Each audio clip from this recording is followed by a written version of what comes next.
Eh bien, bon lundi à tous, madame, messieurs. Merci d'être encore là ce matin. Vous aurez l'occasion de parcourir les tabloïds, tout comme nos invités déjà sur ce plateau qui vont commenter l'actualité. La nouvelle expression parle de drame de Kribi. Curieuse reconstitution des faits, c'est le titre proposé par le journal. Pour dire simplement ce matin que les journalistes qui ont donc accouru au lieu où se déroulaient les opérations de reconstitution des faits de la mort de la jeune étudiante tuée chez le sous-préfet se sont heurtés aux gendarmes dans une colère plutôt suspecte contre la presse. Des sources anonymes accusent 3 points de suspension, c'est à lire en page 3.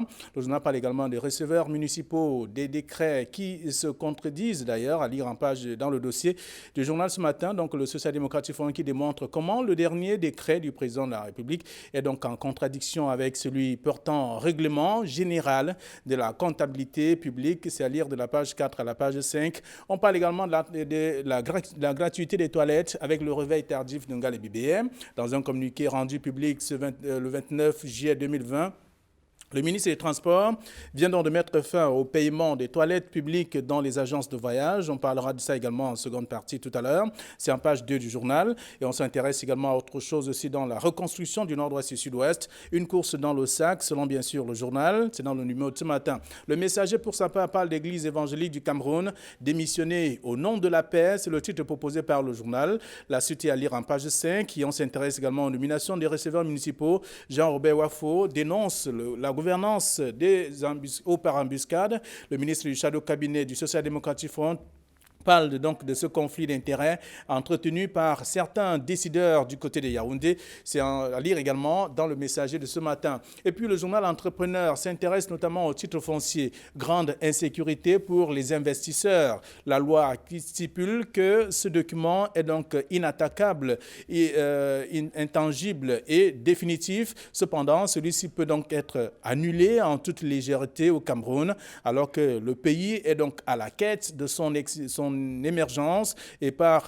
conséquent donc d'investisseurs aussi. Donc à lire le dossier ou l'enquête menée par le journal Ngodi Bakoko par exemple pour comprendre exactement comment est-ce que le titre foncier est géré de ce côté-là. C'est à lire dans le dossier de la page 7 à la page 10 du journal. Le même journal parle également de la fête de la Tabaski avec le Covid-19 qui s'invite au menu. En page 13, on s'intéresse aussi à Sylvie Maché, qui parle justement, la dame du délégué, le délégué départemental des petites et moyennes entreprises du Vouri, qui pense que l'ouverture probable des frontières sera donc un ouf de soulagement pour les secteurs et également particulièrement aussi des petites et moyennes entreprises, car les affaires prendront vie ou reprendront vie, justement, c'est ce que le journal propose en page 5 ce matin. Vous aurez à lire tout cela. Et sur le plan économique, il y a le ministre Louis-Paul Motazi qui s'intéresse également aux activités fiscales, aux activités en tout cas économiques du pays pour la relance notamment des affaires. C'est à lire dans le même journal, disponible en kiosque ce matin, et des rencontres au niveau de la sous-région aussi. Mutation parle justement de l'arrêté, l'Agence de régulation des télécommunications, réseau brouillé, c'est le titre proposé par le tabloïd ce matin. Tout est donc à reprendre, du moins pour ce qui est du recrutement engagé il y a quelques jours dans cette institution. Dans le dossier proposé par le journal de la page 8 à la page 9, le journal a également d'autres informations aussi ce matin parlant de Boko Haram, boucherie humaine à Guétchewe. C'est dans le journal en page 5. Repère s'intéresse également à la gouvernance, l'arrêté en mal de régulation, c'est le titre proposé par le tabloïd. La suite est à découvrir dans le dossier proposé par le numéro de ce matin. D'autres informations aussi, tout comme le quotidien Le Jour qui parle notamment de massacres dans le Mayo Moskota. Boko Haram a tué 15 villageois. C'est à lire dans le journal en page 5. Et on s'intéresse à Stato Stéphane, ancien capitaine des Lions Indomptables. Retour sur la vie et notamment les circonstances de la disparition du capitaine le plus titré des Lions. Réaction de Roger Mila, Jules Denis Onana et bien d'autres aussi à découvrir dans le dossier. C'est ce matin dans le quotidien Le Jour. Et puis le journal Le Soir hebdomadaire s'intéresse au décès de l'ancien capitaine des Lions Indomptables, Samuel Etofis, pleure. Stéphane Tato, il lui rend un vibrant hommage également dans le journal ce matin. Et en même temps, on parle aussi du fonds spécial Covid-19. Malachi Manaoda déballe tout, c'est ce que le journal propose. D'autres informations sont contenues dans le même tabloïd, Le Soir hebdomadaire. Et puis Émergence s'intéresse au nord-ouest et au sud-ouest. Les États-Unis rejettent le plan de reconstruction de Paul Biya. C'est à lire dans le journal, dans le dossier proposé par le tabloïd. On s'intéresse également à l'extrême nord. 15 morts dans une attaque de Boko Haram, également dans le journal ce matin. Le journal parle également de droits de l'homme avec les séparatistes qui se mettent donc à dos. Human Rights Watch, c'est à lire dans le journal ce matin aussi. Émergence, intégration, s'intéresse à la commission de la CEAC, visage et profil et défis également des nouvelles personnes qui commencent notamment ce travail-là après la 17e session extraordinaire ou ordinaire qui s'est tenue il y a quelques jours, qui était donc organisée par visioconférence. Le chef du gouvernement a représenté le chef de l'État. Quelques Camerounais également se retrouvent aussi dans cette commission. C'est à lire dans le journal ce matin, le journal donc Intégration. Et puis le du Sahel parle de 19 morts à Guétoué. C'est à la suite des actions menées par les terroristes aussi dans cette partie du pays. On parle également de la fête du mouton, les vœux très politiques de Marafa Amidou Yaya également dans le journal ce matin. Autant d'informations à parcourir. Il se fait un tour en kiosque. Le journal Le Quotidien Cameroun Tribune parle de la CEAC, un nouveau départ. C'est le titre proposé par le journal ce jour. C'est à lire donc après notamment les travaux de la 17e conférence des chefs d'État de gouvernement, de la commission de la communauté économique des États de l'Afrique centrale par vidéoconférence. C'était jeudi dernier. On manquait aussi un tournant dans la réforme institutionnelle, notamment de l'organisation aussi de certaines actions sur le terrain, permettre également les pays de la sous-région de pouvoir être ensemble et combattre contre les défis qui interpellent justement ces différents pays. C'est dans le journal Cameroun Tribune de ce matin, tout un dossier que je vous invite à lire. Le journal L'Équation s'intéresse également à l'assassinat du maréchal de logis Armel Lipembe, qui aujourd'hui, le journal fait savoir que ce sont les larmes des crocodiles du PDG de Finesse Voyage. C'est à lire dans le dossier proposé par le journal. On parle également du Conseil supérieur de la magistrature avec les grands enjeux de la session d'ici août prochain. Autant d'informations à lire dans le numéro disponible en kiosque ce matin, tout comme le journal Économie, qui parle également de la CEAC, le développement des infrastructures confiées donc au Cameroun.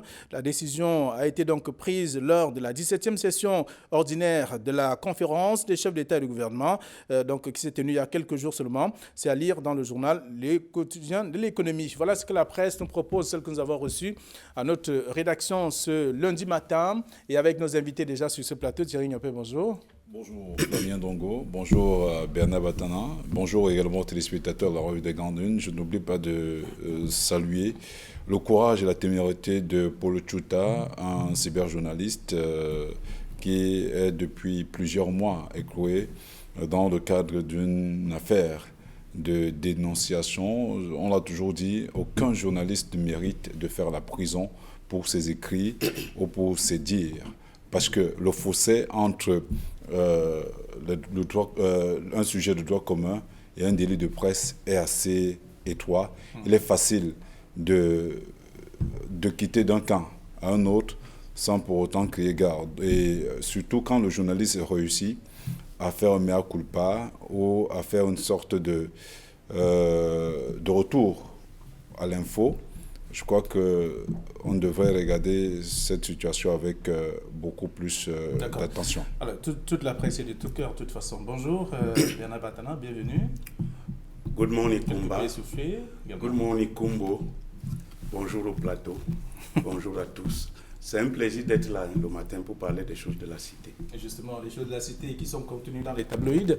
Désolé également pour la voix cassée, légèrement ce matin, comme on le constate. Alors, la nouvelle expression revient sur le drame des Kribi. Voyez-vous, avec ce titre, curieuse reconstitution des faits. On a bien vu que les journalistes ont été chassés de ces lieux-là, mais certains ont quand même réussi à avoir des bribes d'informations. Qu'est-ce qu'on cachait concrètement? Ça reste une question, mais le journal a quand même réussi à dévoiler ce qui a été fait sur le terrain. Alors, je crois que le titre de la nouvelle expression scie avec la situation. N'oubliez pas qu'il y a eu mort d'homme et que l'arme est passée par là. Et donc, on ne pouvait pas reconstituer publiquement des faits produits par une arme au risque de tuer une personne pour une deuxième fois. Moi, je pense que... Non, décharger peut-être. Et puis c'est une des rares fois qu'on fasse une reconstitution des faits d'un drame qui se produit pour quelqu'un qui a été tué par une arme à feu. Bon, moi, je pense qu'ils ont leur raison. Ils ont leur raison de ne pas avoir associé les journalistes à cette reconstitution des faits. Mais ce qui est important, ce n'est pas la reconstitution des faits, c'est que les responsabilités soient établies et que la justice soit faite. C'est ce qui est plus important dans cette affaire-là. Parce que c'est une bien curieuse affaire où un homme exhibe une arme devant des tiers. Je pense que ceux qui font dans l'armement disent que c'est secret quand tu as une arme. Parce que l'arme, ce n'est pas un jouet.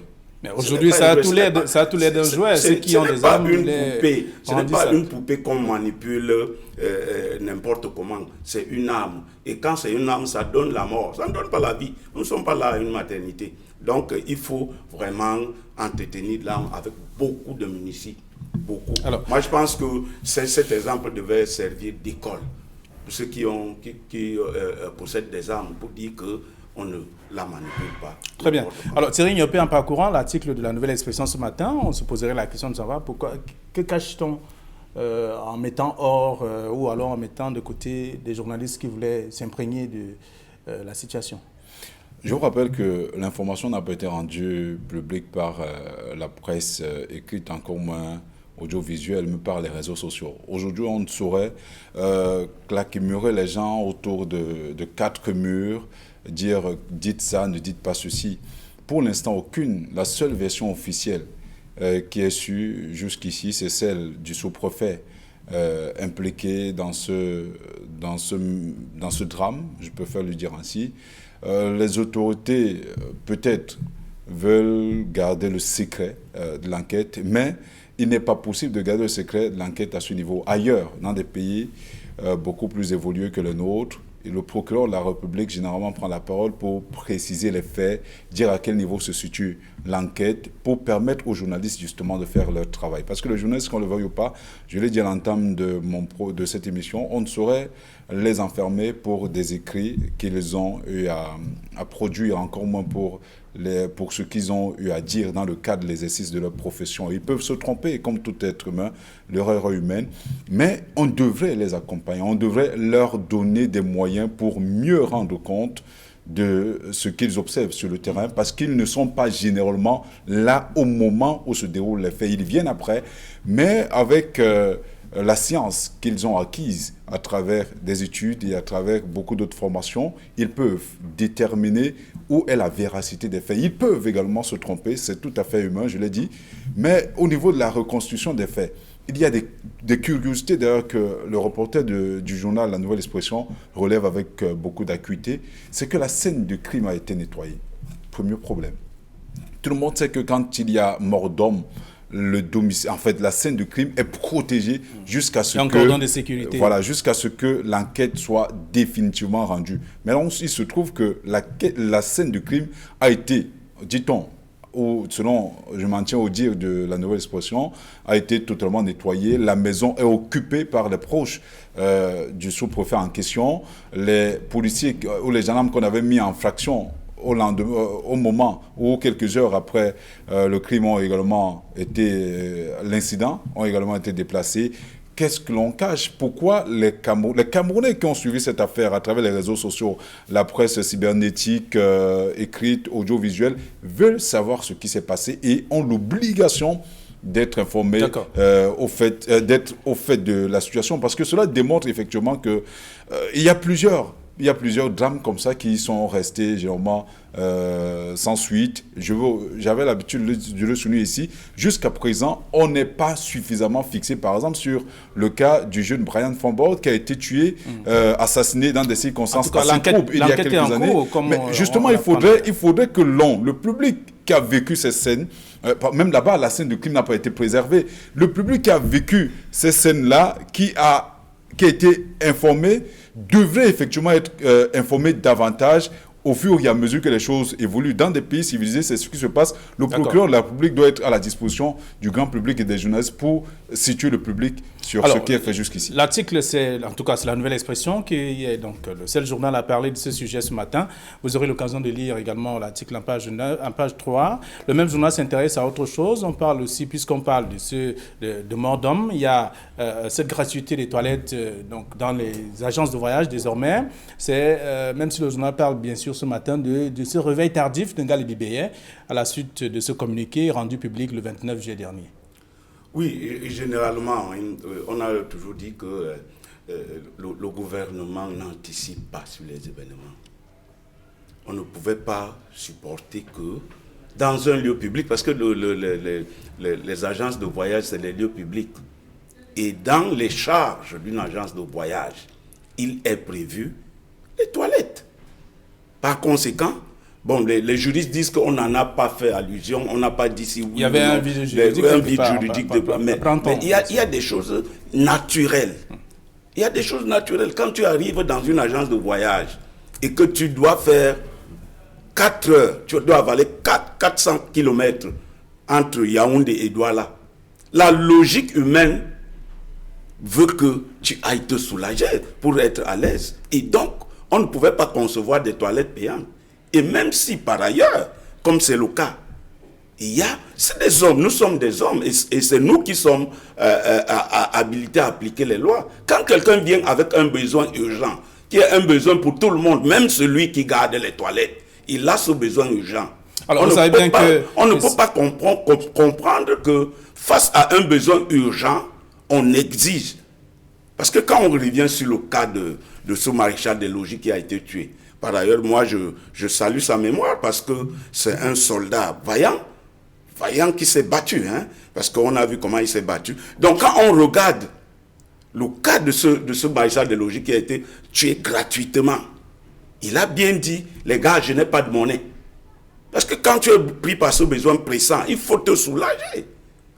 Et quand il se dit que je n'ai pas de monnaie, voilà, il faut faire de la monnaie. Mais les gars n'ont pas compris ça comme ça.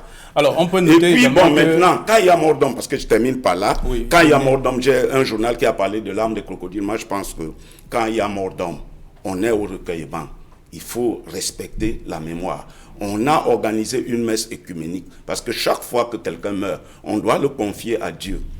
Moi, je pense que c'est malvenu que de dire des larmes de crocodile. Vous voulez parler du journal de l'équation? Oui, c'est encore remuer un peu le couteau dans la plaie pour dire, bon voilà, non, moi je pense qu'on est au recueillement, qu'on accompagne, qu'on confie cette âme à Dieu le Père Tout-Puissant. Et pour le faire, on doit le faire avec méthode, non pas en Très bien. Alors, Thierry Niopé, en parcourant l'article, on peut également noter que la sécurité, je voudrais dire le contrôle des toilettes et autres, n'émane pas du ministère du Transport, mais ça émane bien entendu des collectivités territoriales décentralisées. En réalité, c'est ce qui c'est ce qui devrait être fait. Les collectivités territoriales décentralisées devraient mettre à la disposition du public des toilettes publiques. Pas seulement dans les lieux de transport, mais également dans des lieux à forte fréquentation humaine. Il se trouve malheureusement que nos collectivités territoriales ne font pas suffisamment ce qu'elles devraient faire. Je vous invite également à parcourir la ville de Douala. Vous vous rendrez compte que le travail qui est attendu, notamment du maire de la ville et de ces différentes collectivités territoriales décentralisées, elles sont 6 dans le département du Vourier, y compris Manoka, ces derniers ne font pas ce qu'ils devraient faire. Mais le plus important n'est pas là. On parlait justement de la gratuité de ces toilettes publiques. Vous l'avez dit tout à l'heure, cela ne relève pas du ministère des Transports. Je vous rappelle que l'arrêté qui organise la profession de transport a été signé par le Premier ministre. Et dans cet arrêté-là, il n'est nullement précisé que les toilettes publiques sont gratuites ou pas. C'est pour ça que Bernard soulignait tout à l'heure qu'il y a une sorte de vide juridique à ce niveau. Maintenant, le drame de Finesse a permis peut-être que l'on corrige ce manquement-là, et je dis mieux vaut tard que jamais. Ce n'est pas du ressort du ministère des Transports. Maintenant, c'est arrivé, il faut bien corriger. Et maintenant, il faudrait que le ministre, parce que quand on parle du réveil tardif du ministre Ngalé Bébé, ce n'est pas au ministre de venir lui-même sur le terrain pour contrôler l'effectivité de la mesure.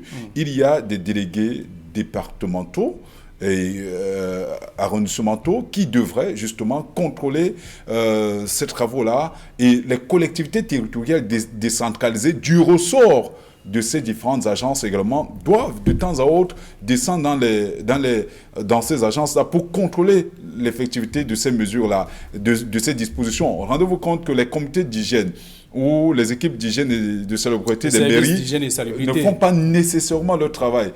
Même dans les restaurants, vous trouverez plaqué sur le mur une note signée d'une collectivité territoriale décentralisée du service d'hygiène pour avoir pris 25 000 francs CFA, mais en réalité, dans les faits, elle ne descend pas pour contrôler. Donc, il est plutôt du ressort de la responsabilité de ces collectivités territoriales décentralisées de veiller à ce que cela soit fait. Maintenant, le drame est arrivé, le ministère des Transports doit davantage taper du poing sur la table pour réguler ce genre d'activité. On peut comprendre en même temps la une du journal L'Équation, ce n'est pas pour la dédouaner, mais je vous rappelle que les usagers également ont leur responsabilité à ce niveau, parce que justement, à plusieurs reprises, cette agence ne s'est pas conformée à plusieurs directives qui avaient été arrêtées, notamment même dans le cadre de la lutte contre la Covid-19. Rappelez-vous qu'à l'époque, on ne devait pas, on s'asseyait une personne au lieu de deux, comme c'est généralement le cas, mais là-bas, malheureusement, tel n'était pas le cas. Et je me rappelle effectivement que cela avait été porté à la connaissance du ministre des Transports. Et le ministre du Transport avait frappé du poing sur la table en sanctionnant cette agence en question, dont je n'aimerais pas citer le nom ici. Donc, il faudrait que l'on comprenne que quand les usagers comprennent également que quand il y a un problème, ils doivent remonter cela au niveau des autorités compétentes pour leur permettre de prendre la bonne décision. Parce qu'on ne peut pas être partout à la fois. On n'a pas le don d'ubiquité. D'accord, donc on parle de cette gratuité des toilettes désormais, avec le communiqué du ministre. Vous voulez... Oui, mais moi je pense que... La question, parce qu'on va évoluer, il y a plusieurs autres sujets. Oui, moi je pense qu'il n'y a pas de raison qui soit. Là où il y a le vide juridique, il y a le droit naturel. Aller au petit coin est un droit naturel. Et lorsque les gens sont pris par cette exigence naturelle... On ne parle pas de l'absence des toilettes. Oui, on doit... Non, mais moi je dis...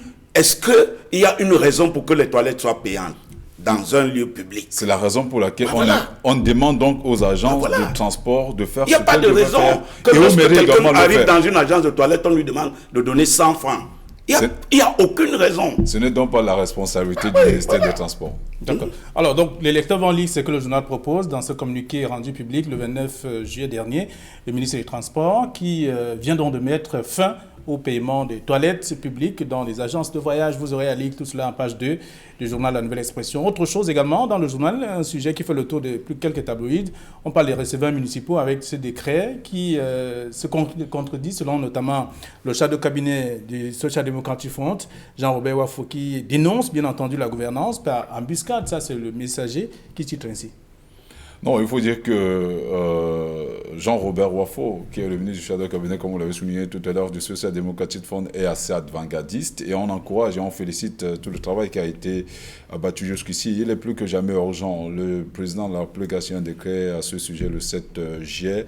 Il est question, et c'est ce que nous disons, tout le monde doit être le gendarme de ce qui se passe, avoir la capacité de dénoncer pour permettre justement à ceux qui gèrent la cité de réorienter, de réorganiser et de mieux organiser les choses. Et je crois que Jean-Robert Wafo est dans son rôle et vivement que tout ce qui a été fait autour, à partir de ce décret du 7 juillet du président de la République dernier, pour corriger justement ces manquements-là, parce qu'à l'observance, il y a effectivement, comme il a souligné dans une très longue lettre, qui a d'ailleurs fait, je crois, pratiquement toute une page, il est davantage question de revoir un certain nombre de choses autour de la nomination de ces personnes et en même temps au niveau de leur cahier de charge. Très bien. Oui, moi je pense que Jean-Robert Wafo, en tant que ministre d'un parti, de chef de cabinet d'un parti d'opposition, est dans ce rôle. Parce qu'il faut que des actions comme ça se multiplient. Il faut qu'il y ait un contre-pouvoir pour que les choses avancent. Et moi, je pense qu'à la suite du député Nietzsche, qui a aussi dénoncé la gestion du Covid-19, moi, je pense que c'est des initiatives à apprécier, à encourager, à diversifier dans tous les domaines. C'est ça aussi le rôle de parti de l'opposition, celui de faire jaillir la vérité quand elle est enfouie. Moi, je pense qu'il faut saluer cette action-là et voir ce que ça va donner. Alors, vous aurez à lire tout cela dans le Messager, La Nouvelle Expression ce matin. Et on parle également du réseau brouillé à l'Agence de régulation des télécommunications, cette mutation qui titre ainsi. Plusieurs tabloïds sont revenus sur le fait. Le journal Repère parle donc de l'ART en mal de régulation. Oui, moi je pense que c'est une affaire qui est devenue comme un marronnier qui revient tous les lundis matins une histoire à l'Agence de régulation des télécommunications de cette PCA, le professeur Ngifo, qui a fait des recrutements qui ne respectent pas les règles de l'art en la matière. Et le ministre est venu là-dessus pour dire que c'était des recrutements qui n'étaient pas conformes. Moi, je pense que les gens doivent apprendre à assumer. Un prof de haut rang comme celle-là et qui enseigne dans des universités se faire désavouer publiquement comme ça par un ministre de la République pour une action qu'elle a entreprise pour la République, moi je pense qu'elle devait tirer les conséquences. Voilà, Thierry Niopé, le titre de mutation, réseau brouillé à l'arrêté, et Repère qui dit l'arrêté en mal de régulation. Oui, parce que justement, je crois que les journaux sont largement revenus là-dessus, notamment entre la gestion de l'agence de régulation des télécommunications, entre le directeur général et la présidente du conseil d'administration. Le réseau est véritablement brouillé. Les deux personnes ne s'accordent généralement pas, ne s'accordent pas depuis un certain temps dans le cadre de la gestion de cet organisme, en fait de cette entreprise-là. Il se trouve que Bernard avait l'habitude de le dire ici, chacun doit faire son travail, rien que son travail, respecter son conformément, couloir, voilà, respecter son couloir, pour emprunter votre expression. Chacun devrait exactement faire son travail, parce que vous vous rendrez compte que, en fait, ce n'est que la face visible de l'iceberg, parce que il y a des conflits latents de leadership entre le directeur général et le président du conseil d'administration. On parle même d'inertie au sein de cette structure. Le journal a même précisé que c'est régulier dans cette institution. Voilà, donc vivement que les deux finissent par fumer le calumet de la paix, parce que justement, si les deux s'étaient entendus au niveau de ces recrutements, on ne serait pas arrivé à ce niveau. Même le marchandage en question, je vous rappelle que quand le directeur, le président du conseil d'administration travaille en toute intelligence, même quand il y a des magouilles, même quand il y a tout type de mauvaises pratiques au sein de la structure, généralement cela est tu. Personne n'est au courant, rien n'est divulgué au sein du corps social. Vous savez que lorsque le problème arrive, c'est parce que l'un voulait prendre plus que l'autre. Voilà, donc mais c'est ce que je dis, il faudrait donc que chacun sache exactement où se trouve sa compétence et surtout travailler en toute intelligence, généralement pour l'édification de ces entreprises. Je vous rappelle que le professeur Dufault, tout le monde sait, tout le monde connaît sa veuve. Elle a longtemps pris des positions, parfois qui fâchaient, parfois qui plaisaient, et parfois on le présente comme étant une future ministrable. Et cela peut créer des guéguerres à la fois au sein même de l'ART, de l'ART, cette gestion au sein en tant que des autres. Va clouer les, voilà, donc les tout cela effectivement fait partie de ces détails. Il faudrait que les uns et les autres sachent exactement quoi faire. Et surtout, une personne de cet acabit devrait davantage prendre du temps quand il faut prendre des décisions. Alors, nous pensons que lorsqu'on est PCA et directeur d'une entreprise publique, on ne se sert pas de cette entreprise, on sert le public. Lorsqu'il y a nécessité de recrutement, et qu'on fasse un appel d'offres, qu'on fasse un appel d'offres de recrutement pour tel ou tel poste, on ne va pas s'arrêter au simple ministre. Qu'on respecte la régulation de toute façon. Oui, qu'on respecte la régulation, que ça se passe suivant les règles de l'art. On ne va pas s'arrêter dans un bureau et dire que voilà celui qu'on recrute, et puis ça donne ce que ça donne là. Alors tout cela a été annulé, de toute façon il faut reprendre à zéro. C'est ce que la presse nous rappelle ce matin. Réseau brouillé, mutation le dit. Repère parle donc de l'ART en mal de régulation. On peut lire également dans le journal Entrepreneur ce matin, on parle du titre foncier, ce qui fait problème. D'aucuns estiment que c'est ce qui va apporter peut-être la Troisième Guerre mondiale à travers le monde. Grande insécurité pour les investisseurs qui aujourd'hui peinent donc à pouvoir se procurer des terres pour investir. C'est un problème et le journal a pris l'exemple après avoir mené une enquête, l'exemple de Ngodi Bakoko. Oui, c'est une preuve. Vous parleriez de Troisième Guerre mondiale, non. Je ne pense pas, le Cameroun n'est pas à cette hauteur-là, mais c'est quand même un problème assez récurrent qui pose beaucoup de soucis aux entrepreneurs, parce qu'on ne saurait investir sur la terre quand on n'a pas de terrain, et on ne peut pas faire des investissements à long terme quand on n'est pas propriétaire de ce terrain-là. Et vous savez que tous les différents ministres qui se sont succédés au niveau des affaires foncières ont prêché beaucoup plus par la mafia, et beaucoup se sont retrouvés même propriétaires de plusieurs loupins de terre. Il y a beaucoup de problèmes domaniaux qui se posent avec beaucoup d'acuité au sein du corps social. Vivement que les uns et les autres prennent conscience que pour encourager les investisseurs, il faut davantage, ailleurs c'est ce qui se passe en tout cas, il faut leur permettre d'avoir accès à la terre. Parce que sans réel accès à la terre, on ne peut pas faire des investissements à long terme. Donc, vivement que ceux qui sont chargés de ce problème-là, notamment le ministre Henri Yébia ici, devraient davantage travailler là-dessus pour encourager les entrepreneurs, pour encourager au-delà de l'accès. Il y a l'accès aux terres qui se pose avec beaucoup d'acuité, il y a l'accès aux finances qui se pose avec beaucoup d'acuité. Vivement que le gouvernement camerounais travaille pour accompagner les entrepreneurs et que tout l'affairisme qu'on observe autour des titres fonciers cesse.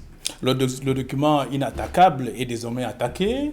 À l'emporte-pièce, chacun peut se lever et décrier, dire ce qu'il pense d'un titre foncier. C'est un document qui fait couler beaucoup d'encre et de salive. C'est un document qui crée beaucoup de conflits. C'est un document qui est à l'origine de beaucoup de morts d'hommes. Je pense qu'il est temps qu'on s'arrête pour que la saignée, pour que la troisième guerre mondiale n'ait pas lieu. Pour s'interroger sur ce document. C'est quoi un titre foncier? Qui a le droit à un titre foncier? Où et comment?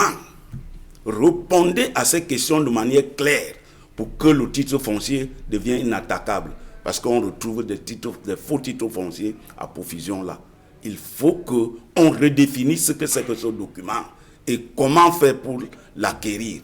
Et qu'on l'acquiert suivant les règles de l'art pour qu'il reste un titre foncier. Très bien. Surtout qu'il est intangible, inattaquable et infalsifiable. Voilà. Et surtout que ce n'est pas une affaire... Voilà, c'est ce que je voulais souligner, et définitif, parce qu'il aide également à avoir accès au financement. Donc il faudrait que ceux qui travaillent là-dessus travaillent de manière... clair. Bernard a relevé tout à l'heure des questions extrêmement importantes dans l'élaboration de ce document extrêmement important dans le cadre des investissements, on l'a souligné tout à l'heure, et que le ministre Henri Yébia ici ne fasse pas comme ses prédécesseurs, s'enrichisse autour de ce document qui devait être intangible. Alors, on peut le lire si on fait un tour en kiosque ce matin. Madame, Messieurs, nous sommes arrivés à la fin de cette édition de la Revue des Grandes Lignes pour ce jour. Demain, 9h20, ce sera la deuxième de la semaine. Bonne journée à tous.